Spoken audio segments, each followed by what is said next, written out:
so give me your ear for just a second, because this might be you. You love a fresh, clean home, but scrubbing and sorting, not so much. And we've got some answers for you. We really do. Tracy McCain is live at a Greensboro home showing us how to turn spring cleaning from a chore into a lot of fun. Good morning, Tracy.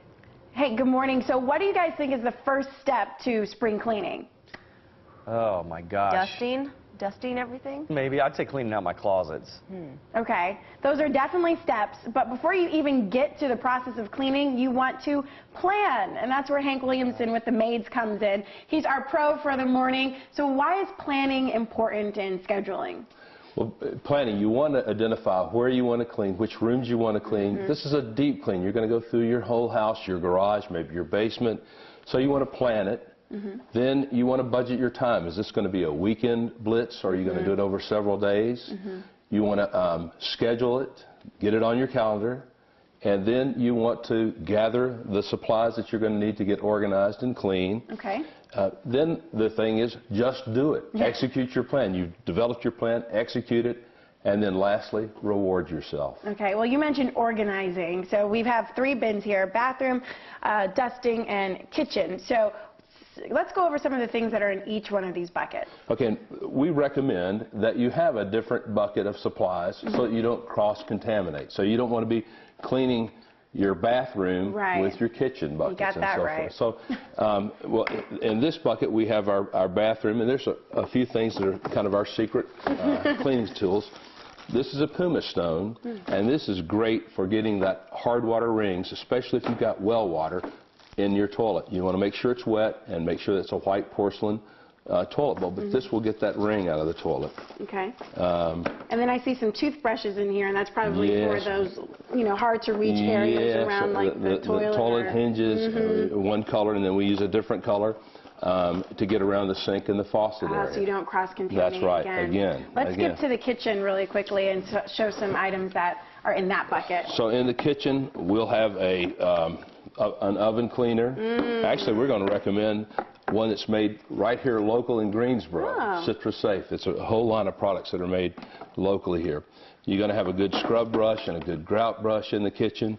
You want to have a general all-purpose. We also have that toothbrush to get around the sinks and faucets in the kitchen as well. We've got to end it right there, but we'll be back obviously with more to talk about how you guys can get into the spring cleaning mode. And I absolutely despise cleaning the oven, so this is going to be a good tip for me. I agree. That's coming up on the Good Morning Show.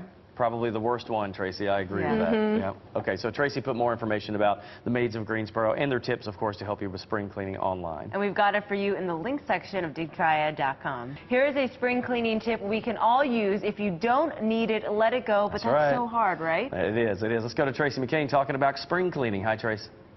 Hey, good morning. Okay, I feel like I'm preaching to the choir with this one, talking about clutter, because I'm a hoarder. At least that's what my mom calls me. I still have things from middle school. I have my Letterman's jacket from high school. I don't get rid of a thing. So I'm going to listen to Hank Williams' advice this morning. He's the pro from the Maids. And what do we need to do to get that stuff out of the house? We want to declutter and get organized, and I recommend using the TGPS system. That is, toss it, give it away, put it away, or store it. So when you're decluttering, you want to just throw away as much as possible. But if you've got things that have value that you're no longer using, then a great idea would be to donate it to your favorite charity. So have a box out that you can just put things. This goes to the trash, maybe a large trash bag, or things that you can give to charity. Put away is things that you're going to use on a regular basis, so put it in the drawer, put it in the cabinet, put it where it goes, but declutter it. Okay. Storing it, a lot of people like to color code their plastic totes. They put their spring clothing and items in one color and their winter in another. That's smart. I personally prefer to use the clear tote. I've already started putting away some of my, maybe a little bit prematurely, some of my winter clothes. Winter clothes. And about to bring out, a great place to store clothes is in a bag or a suitcase. I'm about to bring out my spring T-shirts. Yeah, that makes a lot of sense, and it doesn't take up a lot of space. Right, and you already got this in your home, so Right. why not use it that way? Exactly. All right, so what do we do with toys? Because I know kids are very sentimental about their toys. I still have Cabbage Patch Kids from the 80s, I know. So what do we do about those? So if you've got a child that's got a tender heart, get them involved with the process. Let them go through their toy chest and pick out things that they've enjoyed playing with, and they're still nice toys, but they could be donated, and have them pick out the things that they want to share with another child. Okay. And let them put that in the donation box. And that's a way to get the family involved as well. So it's not just all on mom or all on dad. Everybody gets involved. And another technique is just go through the toy chest. Take some of the toys out, box them up, store them, and then maybe 6 months later, switch them out. It'll be like new toys for the kid. All right, that's awesome. That's a great, I like those those tips that you have for us this morning. Eric, I'm like Lionel with the blanket with my Cabbage Patch Kid dolls. I cannot get rid of them. I love them so much. I don't even play with them, obviously. It's like looking at them. Yeah, you know, that's like me with my lunch boxes. Yep, I can't throw my lunch boxes out either. I've tried. You go over here, Jackie. Yes, we are going to walk over because, of course, we're in the kitchen. Bye. But this is one of the hardest places to clean. Now don't open this one because this one's perfectly clean. See, we keep that one all nice and neat. You want yours to look like this. Yeah, that's not the way mine or anybody else's looks like. So we're talking about cleaning the fridge, and Tracy's here to do some little spring cleaning. I had to do this recently, Tracy. We lost power, and everything in the fridge had to be cleaned out. It is a pain. Oh, yeah, I bet. I mean, that's not even something that we love to do. It's something that, oh my gosh, if we could avoid it like the plague, we would.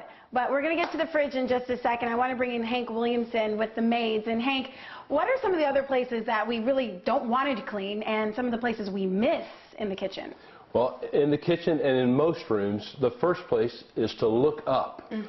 Ceiling fans, ceiling fan blades, or light fixtures, blinds that have accumulated dust. Yeah. And a lot of times where the ceiling meets the wall, there are little bitty cobwebs that we need to take care of. Oh, yeah, gotta do that. And another place that often gets overlooked and really accumulates a lot of dust is the tops of your cabinets. So we recommend that you take wax paper and line the tops of your cabinets, so that when it's time to make a change, you just gather up the wax paper and all the dust there and put a new liner up. That's smart. Okay, so when it comes to the fridge, what are we doing? Well, the fridge, you want to be careful when you move it out to clean and vacuum the back of the coils. Be sure and unplug your refrigerator when you're doing that. But some of the things you want to do is get inside here and get it deep cleaned. Everything is organized to perfection, by the way. You want to check the dates on your food, and if there's perishable food, and we provided our clients with a perishable food chart, and we'd be happy to, if somebody contacts us on our website, to provide copies of this. But this is the time to really get this cleaned out, throw away things that you need to throw away. Right. That have been in there for way too long. Past the expiration date. And it's a surprise what the expiration dates are for many of the food items that are in our refrigerator. Exactly. All right, we've got 30 more seconds. So let's go to the spice rack. So spice racks. You know, spice racks have dates, so you want to check the dates on your spices and also look at that. And if it's out of date, dispose that so you're taking good care of your family. And then in terms of your dishwasher, you can either use your dishwasher detergent and an empty load to clean out your dishwasher. You'd be surprised that it gets dirty. Or you can use a mix of baking soda and vinegar to deep clean your dishwasher. All right, I think we went over everything in the kitchen, and one thing that we didn't go over are the floor. So imagine what these knee pads are for. If you really want to get a good scrubbing on your kitchen floor, you might have to bust down on your knees and do a little elbow and just rub it all in. I know you guys are saying, oh, you hate it, but spring cleaning, gotta do it. Good thing she has those knee pads to get on the floor. But what you need to do is put the little brushes on your kids' feet and let them walk around them. That's a good idea for the kiddies. Well, a good spring cleaning leaves no stone unturned, or in this case, no couch. Tracy McCain is giving us free spring cleaning tips from the pros. So Tracy, where are you now? Okay, we're in the living room. I can't tell you how much change and things I found in my own couch, but we're going to get to that in just a second. First, we have to talk about ceiling fans and how to clean those. This is Hank Williamson. Probably the worst thing for me is to reach up to the ceiling fan and get that clean. So how do we do it? Well, there's 3 ways that you can do that. Perhaps the best way is to take a damp microfiber cloth and just wipe it down. The microfiber cloth is really going to grab that dust. But if you can't reach it, another technique is to take wands with your vacuum and a brush and just vacuum the top of those. And then there's some places where you just really can't reach it, even with the wands. Right. And this is a great tool. It extends out to up to 22 feet, and you can just get in there and wipe those blades down really clean. Make it seem easy.